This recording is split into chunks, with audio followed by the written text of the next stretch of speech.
என் மூச்சவ பேச்சவ பேசொல்லும் அழகவ எனக்குள்ள கலக்குற ஆக்சிஜன் அளவவ யாரவ நூத்துக்கு நூறவ அவதான் என்னவளா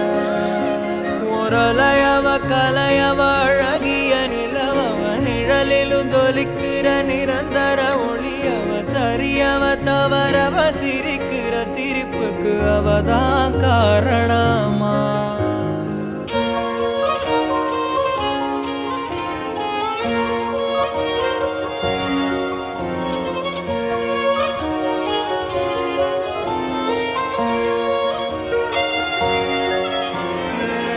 மன்னனா வந்தனா ஊரலர கண்ணனா தொட்டனா பூமலர